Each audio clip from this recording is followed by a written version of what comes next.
네, 함께 나눌 말씀은 일용할 양식에서 오늘은 본문을 이렇게 뽑았습니다. 열왕기하 2장 15절에서 22절까지의 말씀입니다. 열왕기하 2장 15절에서 22절까지의 말씀입니다. 예, 다 찾으신 줄 믿고 우리 열왕기하 2장 15절부터 2절씩 22절까지 한번 읽어보도록 하겠습니다. 맞은편 여리고에 있는 선지자의 제자들이 그를 보며 말하기를 엘리야의 성령이 하시는 역사가 엘리사 위에 머물렀다 하고 가서 그에게로 나아가 땅에 엎드려 그에게 경배하고 그에게 이르되 당신의 종들에게 용감한 사람 50명이 있으니 청하건대 그들이 가서 당신의 주인을 찾게 하옵소서.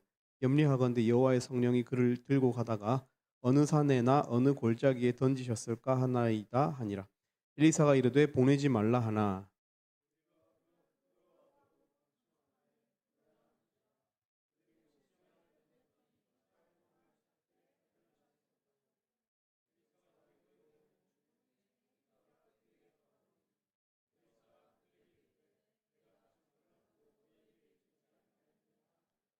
그 성읍 사람들이 엘리사에게 말하되 우리 주인께서 보시는 바와 같이 이 성읍의 위치는 좋으나 물이 나쁨으로 토산이 익지 못하고 떨어지나이다.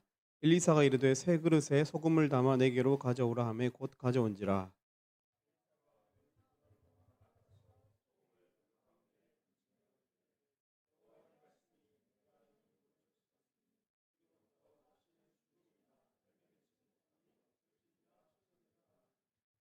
그 물이 엘리사가 한 말과 같이 고쳐져서 오늘에 이르렀더라.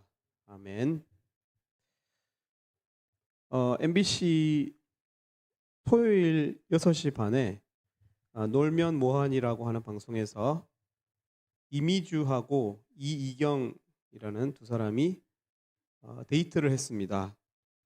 그러니까 두 사람이 썸을 타는 것 같은데 아니라고 하니까 이번 기회에 서로를 좀 알아가자 이런 컨셉으로 이희경 또 이미주가 이렇게 데이트를 했습니다. 젊은 두 남녀이기 때문에 당연히 설레임을 가지고 만남을 가졌습니다. 그런데 그렇게 하루 동안 놀이공원도 가고 데이트를 하던 중에 사주팔자를 보는 장면이 나옵니다. 그 결과 각자는 아주 좋은 사주를 가지고 있다라고 이렇게 역술인이 말해 주었습니다. 두 사람의 표정이 아주 밝아졌습니다. 그런데 서로의 궁합, 서로에게 적합한 사람인지를 그 역술인이 이렇게 점을 봐주더라고요.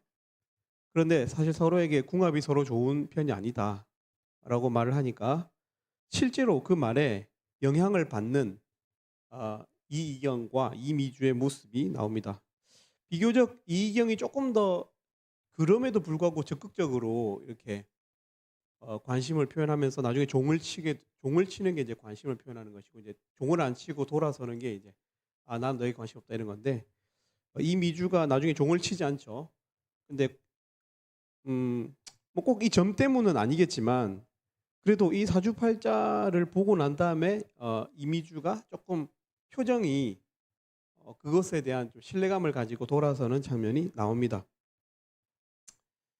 사람들은 이처럼 사주팔자를 비과학적이라고 우리의 생년월일과 태어난 일시가 뭘 우리의 운명을 그렇게 좌우할까 비과학적이라고 생각하면서도 믿고 싶어하는 경향이 있습니다. 얼마 전에 재정부 모임으로 서면 한복판에서 개미집에서 식사할 일이 있었는데 그 식당 맞은편으로 사주팔자, 궁합, 타로를 보는 집들이 쭉 늘어선 것을 보았습니다. 여러분들도 거기 가보신 사람 있죠? maybe 한두 명 있을 듯한데요. 네. 예. 때로는 이런 사주 타로를 보는 집들이 이렇게 줄을 서서 젊은 친구들이 줄을 서 있는 것을 저는 본 적이 있습니다. 합리적인 것을 좋아하는 우리 젊은이들도 자신의 운명을 어느 정도 알고 싶어하고 또 그 운명이 있다고 생각하고 그렇게 또 믿고 알아내서 그것을 의지해 보려고 하는 듯한 그런 인상을 줍니다. 자연 현상이나 인간사는 모두 정해진 운명이기 때문에 변경시킬 수 없다고 믿는 이론을 운명론이라고 부르죠. 그죠? 운명론. 페이탈리즘, 운명론이라고 부릅니다. 그런데 많은 사람들의 잘못된 오해는 기독교의 예정론을 운명론과 동일시하는 것입니다. 여러분, 우리 신앙은 하나님은 우리가 믿는 하나님은 우리가 어떤 운명에 처했다라고 말씀하시지 않습니다. 결코. 갈라디아서 4장 3절에 보면 바울이 갈라디아에 있는 성도들 자신의 양들에게 이렇게 말합니다. 우리도 어렸을 때에, 여기서 우리도 어렸을 때란 말은 자신도 그러니까 그런 예수님을 믿지 않았을 때를 어렸을 때라고 표현합니다. 어렸을 때, 미성숙했을 때, 이때 이 세상의 초등학문 아래에 있어서 종노릇하였더니라고 말하고 있습니다. 여기서 말하는 세상의 초등학문 중에는 운명론도 포함이 됩니다. 그 당시에 바울 당시에도 이런 사주팔자가 일종의 학문이었던 것 같아요. 그래서 믿고 의지하는. 기독교는 결코 맹목적인 이 운명론을 옳게 놔두지 않습니다. 옳게 여기지 않아요. 우리는. 기독교는 절대로 변할 수 없어 보이는 것들도 변한다고 가르칩니다. 사실은.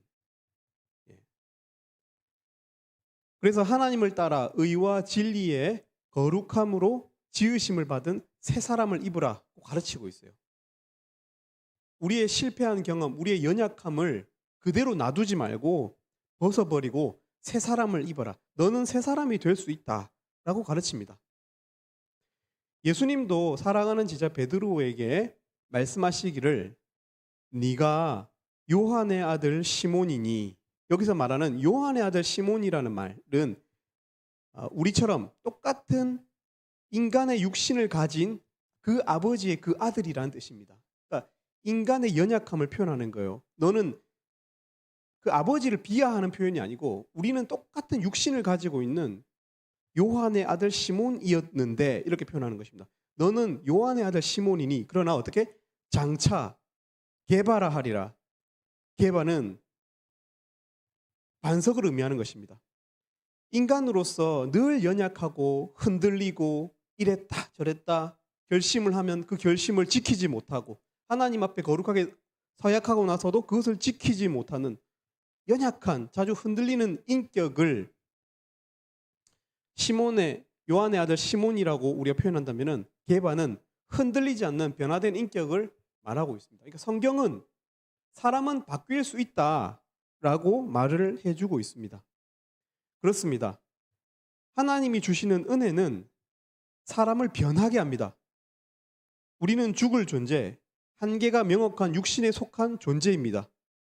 그래서 점점 메말라가고 바스라져 갑니다. 운명론에 빠지기도 쉽습니다. 나는 어떤 운명일까? 몇 살까지 살 운명일까? 누구를 만날 운명일까? 어디까지 성공할 운명일까? 그래서 변화에 대해서 적극적인 마음을 갖기보다는 내가 원래 타고난 그 본성, 타고난 어떤 그 운명을 알아보려고 하는 것입니다. 성경은 우리가 운명을 거스르고 변화할 수 있다는 소망을 줍니다.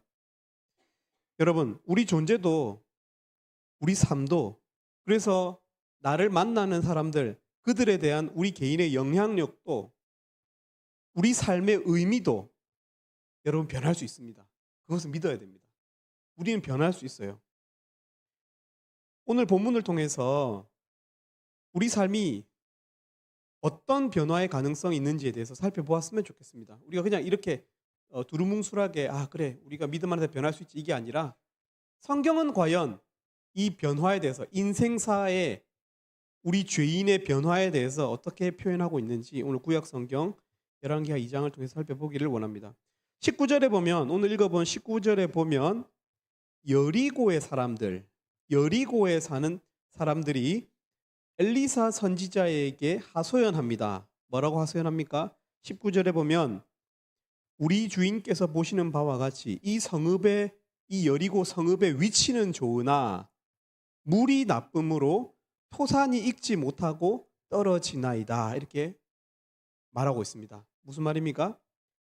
여리고가 사람 살기에 좋은 위치에 있다는 것입니다. 그렇습니다.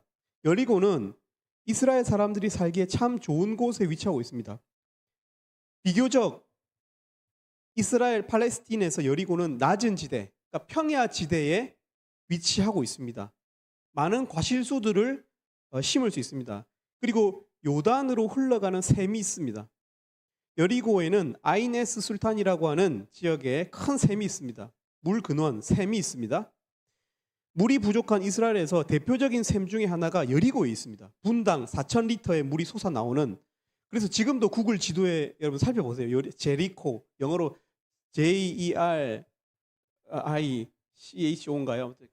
저 찾아보니까 제가 직접 이렇게 막 줌인해서 찾아보니까 워터파크가 2개나 있어요.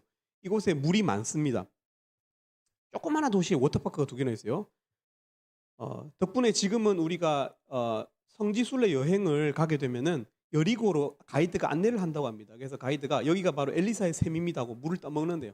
지금은 맑아진 것이죠. 이 물이 원래 물이 이렇게 샘이 이렇게 안 좋았는데, 그리고 종려나무 성이라고, 여리고 성은 종려나무 성이라고 불릴 정도로 종려나무가 많은 곳입니다.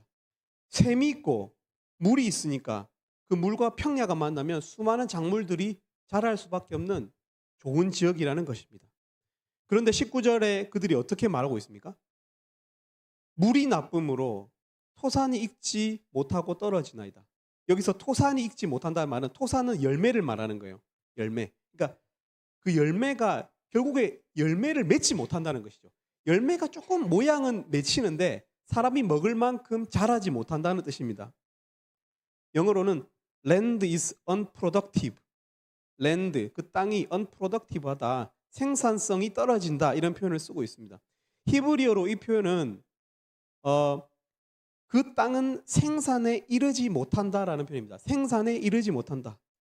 근데 여러분 재밌는 것은요, 이 히브리어 표현은 흉작을 의미하는, 그 땅이 생산에 이르지 못한다는 때도 쓰이는 문장이고, 똑같은 이 표현이 아이가 낙태되었다라고 할 때도 이 문장을 씁니다. 결국에서는 우리가 보통 어머니의 그 모태를 밭이라고도 표현하잖아요. 그러니까 이제 히브리어 표현에 그런 표현이 있습니다. 이 표현은 결국 애가 유산되었다, 이렇게 표현할 때도 land is unproductive라는 표현을 쓴다고요, 여러분. 그러니까 이 여리고성의 위치도 좋고 물도 넉넉한데 그 물 자체가 나쁘다는 것입니다. 물이 4,000리터가 분당 솟아서 강으로 흘러 들어갈 만큼 수량이 넉넉한데 그 물의 근원 자체가, 퀄리티가 안 좋기 때문에 작물이 자라지 않는다는 것입니다. 여러분 어떻습니까? 이게 바로 운명 아닌가요, 여러분? 아무리 유량이 많아서 강둑을 만들고 댐을 만들고 상수도 시설을 갖추어도 물 자체가 나쁘면 우리가 어떻게 하겠습니까? 이게 운명이죠. 인간이 어떻게 할 수 없는 포인트 말이에요. 인간이 바꿀 수 없어요. 토목공사로도 댐이나 저수지를 만들 수는 있겠지만, 물을 관리는 할 수 있지만 물 자체의 퀄리티를 바꾸는 것은 불가능하죠. 그죠? 운명론에 빠질 수도 있는 여리고 사람들 아닙니까, 지금? 우리가 일의 모든 과정에서요, 절대로 바꿀 수 없는 게 있습니까? 그게 뭐죠? 근원입니다. 근원. 그래서 우리가 근원이라는 단어를 씁니다. 여러분, 우리는 과정에서 어떤 지점은 바꿀 수 있지만 근원 자체는 못 바꿔요. 운명 아닙니까, 그게? 네. 그래서 인생의 운명은 근원에 의해서 결정이 되죠. 예를 들어서 사람은 거의 그 부모의 지식 수준에 따라서 자녀의 지식 수준이 거의 결정이 됩니다. 이게 제가 하는 말이 아니에요. 그 메가스터디 회장님인데 성함이 어떻게 손주은이었나요? 그죠? 예. 그분의 말이 그렇다더라고요. 그 부모의 지식 수준에 의해서 자녀의 지식 수준이 결정이 된다. 부모의 재산 수준에 의해서 자녀의 재산 수준이 결정된다. 그리고 우리의 DNA, 또 내가 태어난 나라와 그 시대상, 다행히 우리는 조선시대나 고려시대가 아니라, 그죠? 그래도 이 시대에 태어났죠. 그죠? 이런 시대상에 의해서 사람의 퀄리티, 삶의 퀄리티가 결정이 된다는 거예요. 그게 우리 인간사의 근원이죠. 근원은 바꿀 수 있습니까? 변화가 가능합니까? 못 바꾸죠. 그래서 성경에서 사람들이 이렇게 합니다. 19절에 보면 구하지 않아요. 받아들이고 있어요. 그 물의 나쁨을. 그래서 어떻게 합니까? 사람들이 그 문제를 해결해 달라고 한 게 아니에요. 잘 보세요. 보면은 보고했어요. 보고. 19절에 보면 사람들이 엘리사에게 구한 게 아니고 말을 했어요. 리포트 한 거예요. 리퀘스트 한 게 아니고 리포트 했다고. 그러니까 지금 우리 상태가 이렇습니다. 자기들도 그 변화에 대한 전혀 어떤 기대감이 없는 것이죠. 해결해 달라고 한 게 아니에요. 보고했어요. 어떻게? 우리는 이렇게 물 근원이 나빠서, 물이 나빠서 land is unproductive하다 이렇게 말을 한 거예요. 그런데 성경은 어떻게 합니까? 21절에 보면 엘리사가 말도 안 되게 댐이나, 그죠? 그 당시에도 수로가 있었거든요. 여리고 수로가 있었습니다. 고대 사람들을 무시하면 안 돼요. 수로가 있었어요. 수로로 나간 게 아니에요. 어디로 나갔습니까? 물 근원으로 나갑니다. 물 근원으로. 그리고 어떻게 합니까? 엘리사가 물 근원으로 나가서 21절에 보면 소금을 그 가운데 던져서, 물론 이런 방식은 과학적인 방식은 아닐지라도 하나님께서 그 당시의 사람들의 지식 수준을 따라서 일하시는 방식이죠. 그죠? 소금을 그 가운데 던져서 어떻게? 여호와의 말씀이, 하나님의 의지가, 말씀은 하나님의 의지죠. 그죠? 우리가 읽는 말씀이 그 하나님의 말씀 아닐 수 있죠. 그죠? 우리는 내 마음대로 장사 잘 되게 하고 싶어서, 내 뜻대로 하나님의 어떤 복을 취하고 싶어서 내 뜻대로 말씀을 막 부릴 때도 있잖아요. 그래서 그냥 글자에 불과할 수 있죠.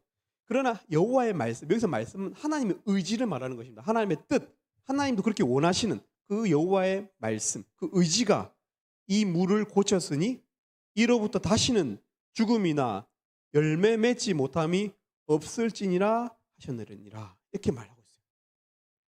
굳이 죽음이나 열매 맺지 못함, 생명력 없음이 이 물을 통해서 없을 것이다. 그런 저주는 끊어졌다라고 말하고 있습니다. 여러분, 하나님은 엘리사를 통해서 물 근원을 바꾸십니다. 여러분, 성경이 무엇을 말할까요? 사람들은요, 궁극적 변화를 신뢰하지 않습니다. 사람들은 궁극적인 근원적인 변화를 바라지도 않아요. 받아들이고 살아갑니다. 궁극적인 변화를 신뢰하지 않습니다. 그러나 성경이 말하는 메시지가 뭡니까? 하나님은 변화시킨다는 거예요. 심지어 근원을 바꿀 수 있는 하나님이라고 성경은 말하고 있습니다.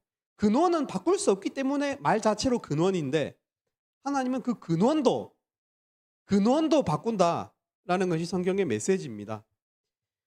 여리고의 물 근원을 바꾸듯이 하혈하는 병에 걸린 혈루증 여인 같은 우리의 아픔과 상처에 혈루의 근원을 말리시듯이 우리의 아픔과 상처의 근원을 말리시고 회복시키실 수 있는 분이 하나님이라고 성경이 말하고 있는 것입니다.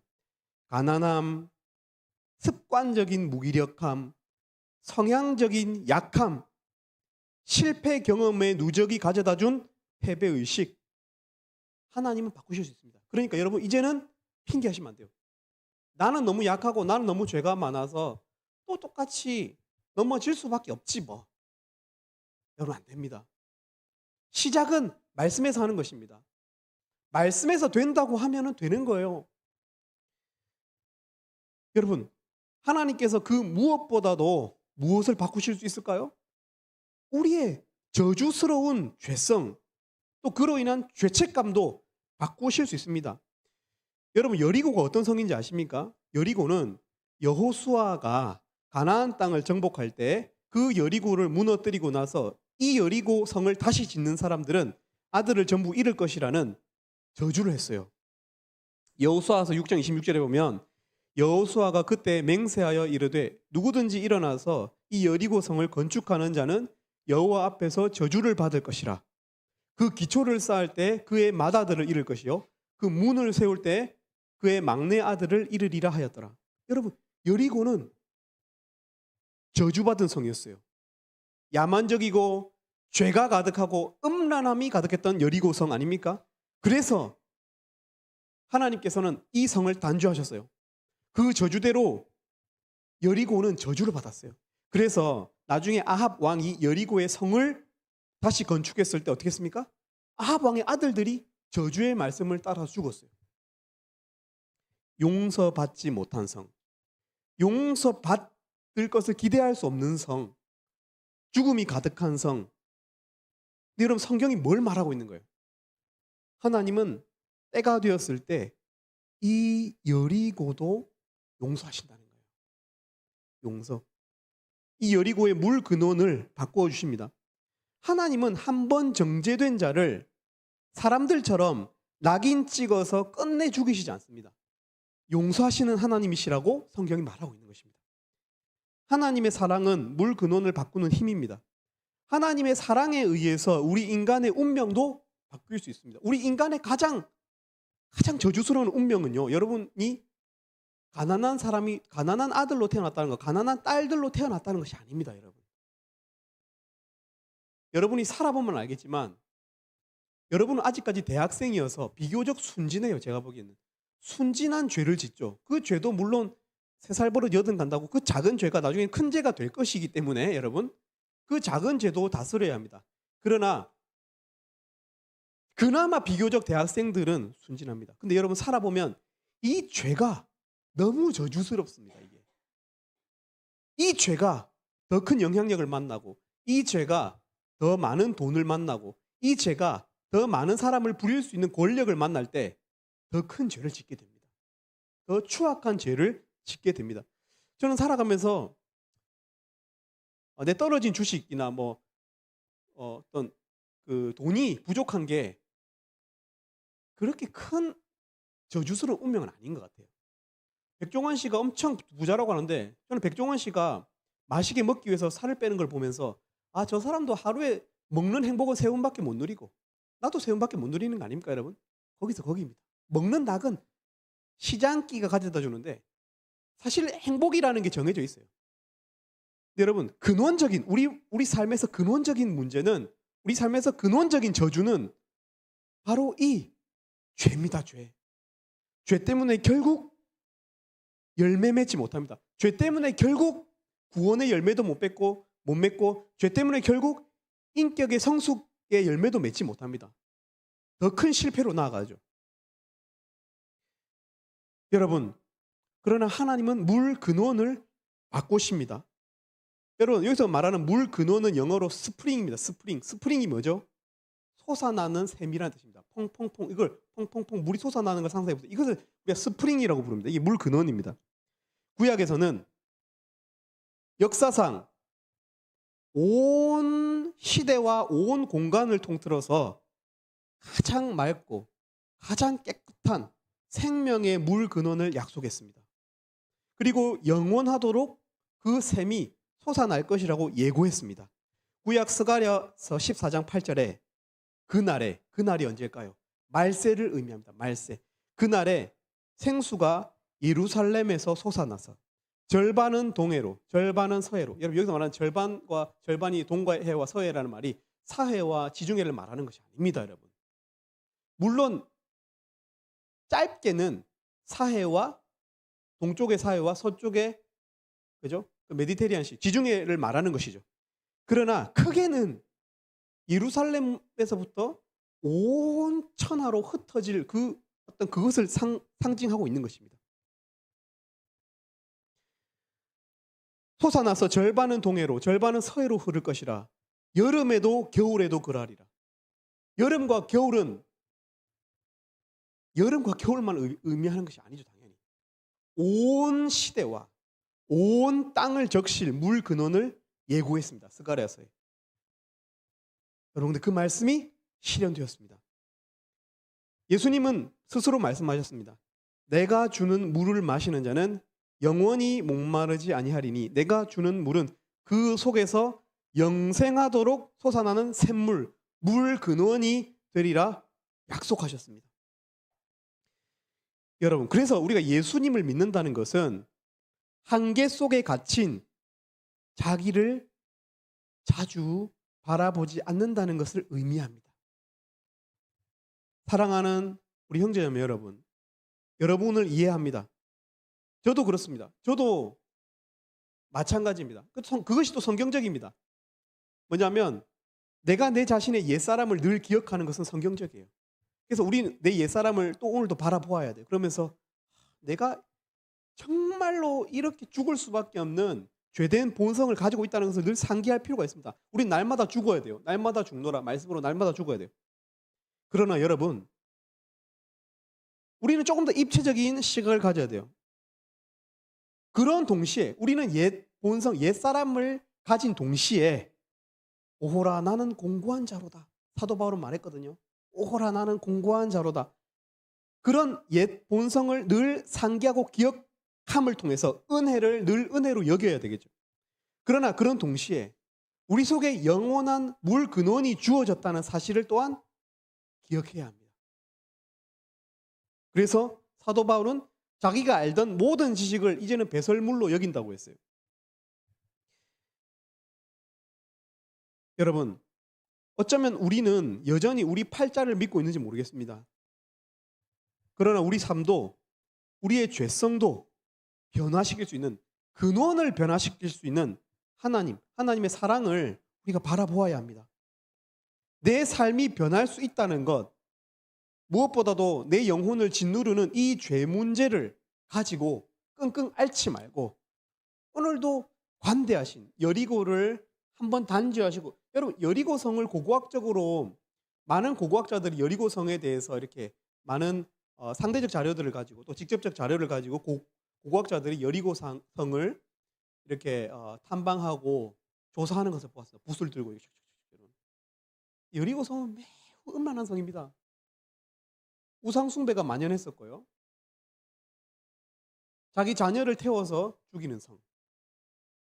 여러분, 근데 이 여리고성도 하나님은 용서하신다는, 관대하시게 용서하신다는 것이 오늘 본문의 메시지입니다. 여러분, 이 시기는요, 지금 이 물 근원을 바꾸신 이 시기는 엘리야 선지자가 승천한 이 세상에서 사라진 직후였어요. 사라진 직후. 여러분, 엘리야는 엄청난 인물이었습니다. 신약 시대까지 두고두고 회자되는 카리스마 있는 선지자는 엘리야밖에 없어요. 엘리야는 갈멜산에서 하늘의 불로 우상 숭배한 선지자들 850명을 처단한 사람이었어요.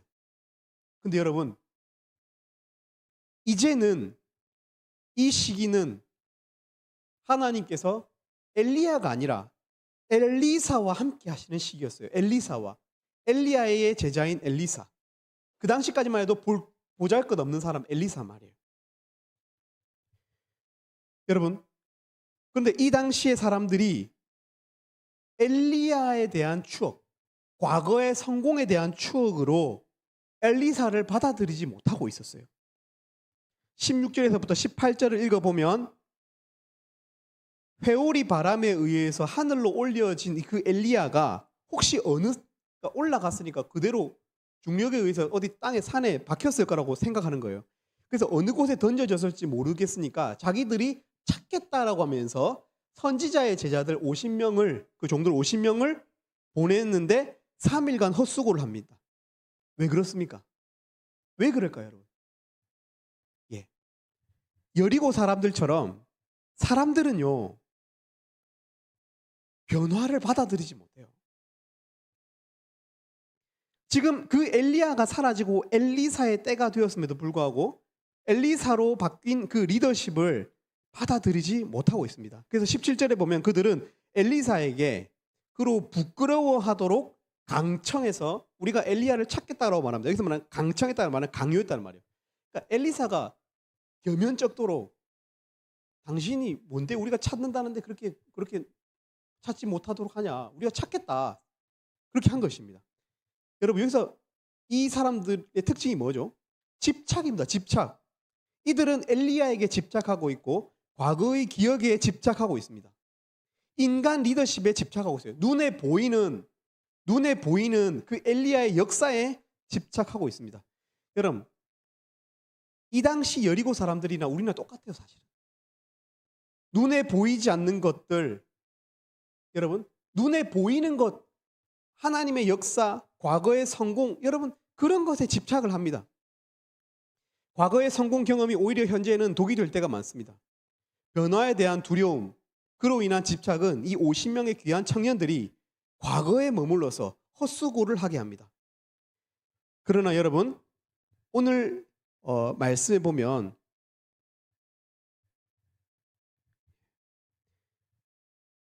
15절 말씀을 한번 읽어볼까요? 15절 말씀 시작.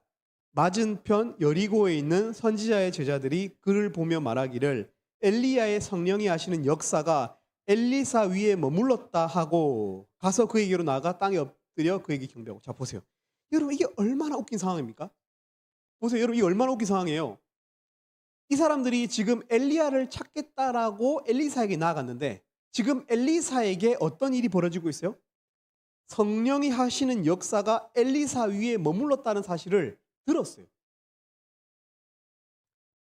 여러분 여기서 머물렀다는 표현은요, 매너 동사, 이 머물렀다는 표현은요 현재를 강조하는 표현이에요.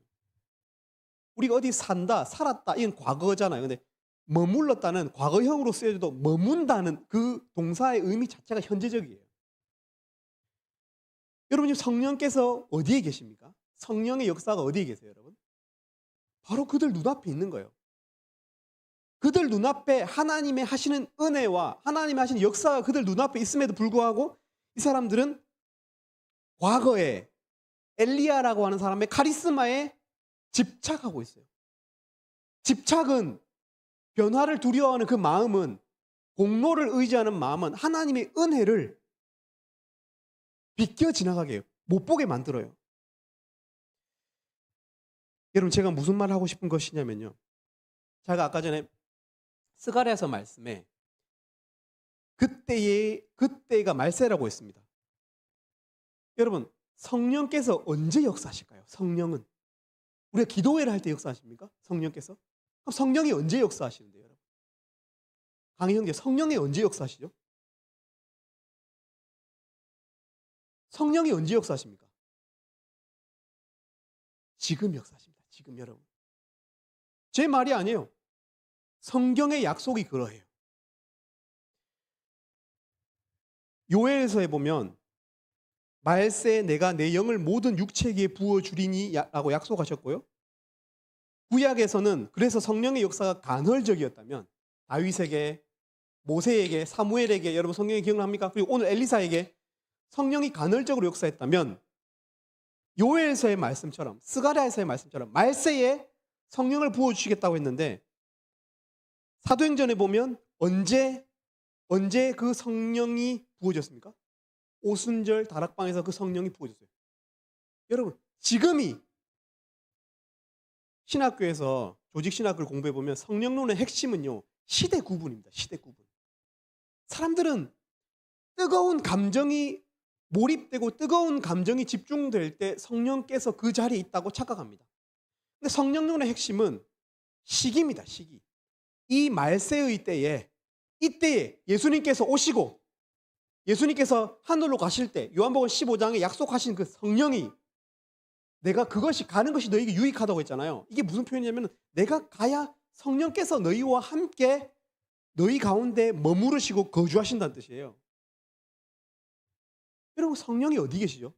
지금 우리와 함께 계십니다.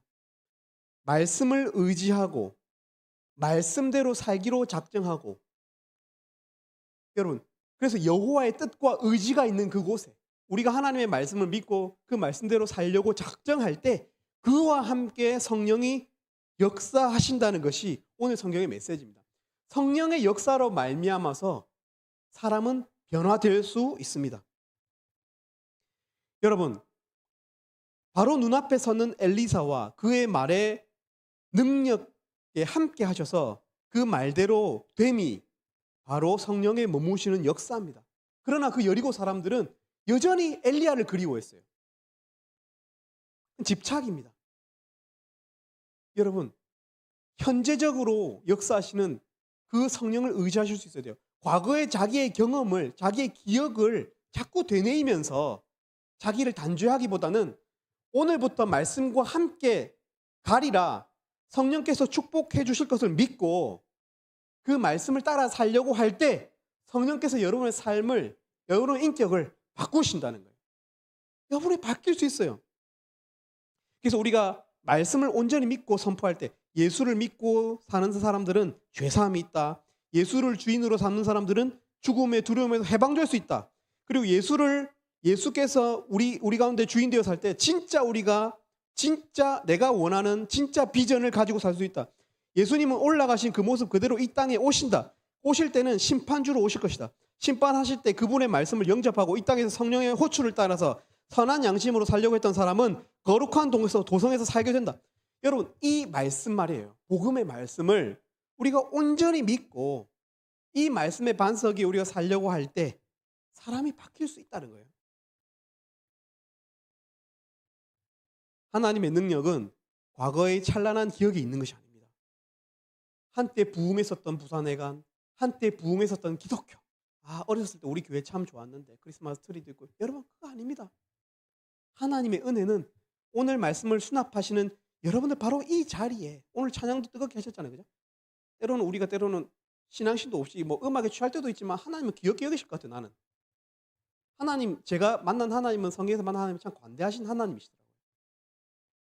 또다시 말씀을 의지해서 담대하게 이 땅에서 하나님의 은혜를 붙잡고 살려고 하는 이 말세 때에 성령의 역사를 믿고 살려고 하는 여러분들에게 성령께서 함께 하시는 은혜가 있을 줄로 믿습니다. 말씀을 맺도록 하겠습니다. 우리 3번 찬양 우리 민선자매님 반주해 주시기 바랍니다. 여러분, 우리 믿는 사람들도요, 옛 본성을 가지고 삽니다.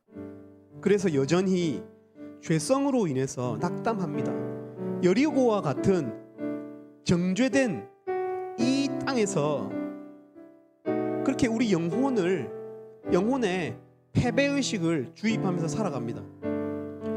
우리의 이런 환경은요, 우리를 운명론에 빠뜨리기 쉽습니다. 우리의 정치적인 모습은 우리를 운명론에 빠뜨리기 딱 좋습니다.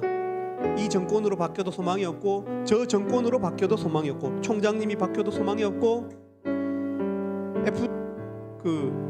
연준이 금리를 낮춰도 소망이 없고. 여러분, 그렇게 이 땅은 우리를 운명론에 빠뜨리기가 쉽습니다. 여러분, 그러나 그렇지 않습니다. 여전히 이 땅은 하나님께서 성령으로 동행하시는 땅이고요, 하나님의 말씀이 실제로 적용되는 땅입니다. 우리를 말씀대로 하나님은 빚어가길 원하십니다. 말씀이 궁극적으로 이루어질 것입니다. 사랑하는 우리 형제자매 여러분, 말씀의 한 글자 한 획도 다 이루어질 것을 믿고 말씀을 온전히 수납하시는 여러분들 되기를 바랍니다. 물 근원을 바꾸시며 성령을 약속하셨음을 믿고 다시금 소망을 새롭게 하실 수 있기를 바랍니다. 우리의 삶을 더 이상 unproductive한 삶이 아니라 productive한 삶으로, 영적인 생명력을 주실 그 하나님을 믿고 우리들이 그렇게 소망을 가지고 자기 영혼을 밝히고 그렇게 살았으면 좋겠습니다.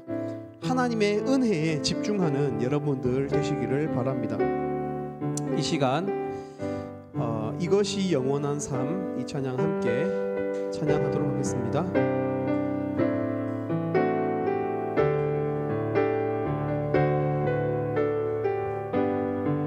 영원한 사귐에 영원한 사귐에 날 초대하시네. 주님은 누리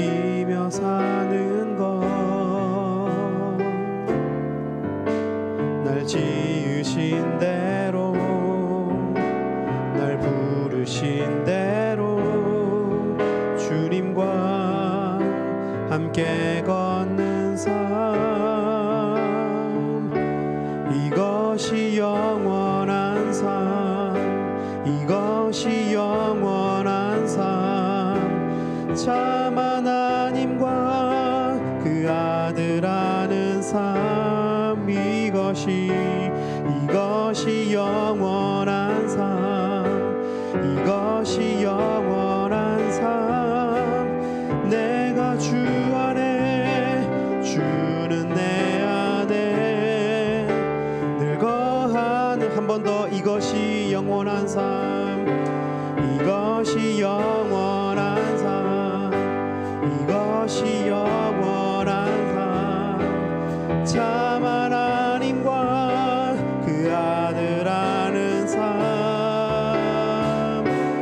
이것이 영원한 삶 이것이 영원한 삶 내가 주 안에 주는 내 안에 늘 거하 마지막으로 이것이 영원한 삶 이것이 영원한 삶 이것이 영원한 삶 참 하나님과 그 아들 아는 삶 아멘 이것이 영원한 삶 이것이 영원한 삶 내가 주 안에 주는 내 안에 늘 거하는 삶 제가 한번 기도하도록 하겠습니다. 사랑의 하나님 아버지 감사합니다. 하나님께서 사랑이셔서 이 온 우주를 떠받치는 이 우주의 질서와 법칙의 근원이 하나님의 사랑이어서 하나님 감사를 드립니다. 하나님 우리가 우리 자신을 보고 참 소망 없는 우리의 이 영혼의 그 본성 그것이 흘러가는 방향을 보면 참 저희들 낙담할 수밖에 없습니다. 우리도 우리 자신을 아낀다고 하지만 참 정죄하고 또 사람들을 정죄하기에 바쁜 미움이 가득하고 분쟁과 참 싸우고 순간적으로 흥분하는 하나님 그런 세상입니다. 하나님 그러나 하나님께서 사랑이시고 하나님께서 우리 각 개인을 그리스도 예수의 피로 참 용서하셨음을 그 사랑을 확증해 주셨는데 우리 사랑하는 형제자매님들의 마음에 하나님의 사랑이 흘러갈 수 있도록 그래서 그 마음에 온기가 가득하고 소망이 가득하고 변화에 대한 그 소망이 새로워질 수 있도록 하나님 축복해 주시옵소서. 이번엔 또 똑같겠지 오늘도 똑같겠지 늘 그렇고 그런 삶이 아니라 하나님께서 어떤 꿈을 꾸게 하시고 어떤 소망을 가지고 이 역사를 바라보고 또 우리 사역을 바라보고 또 우리 서로를 바라보고 우리의 삶을 응원하게 될지 하나님 우리가 그런 소망을 가지고 살아갈 수 있도록 하나님 축복해 주시고 특별히 하나님 아버지 우리 연약하오니 죄를 이길 수 있는 힘을 주시옵소서. 죄를 이기고 하나님 앞에서 선하고 거룩한 하나님 삶을 살 수 있는 하나님의 은혜를 성령을 통해서 아낌없이 부어주시기를 원합니다. 감사합니다. 예수님 이름으로 기도 올립니다.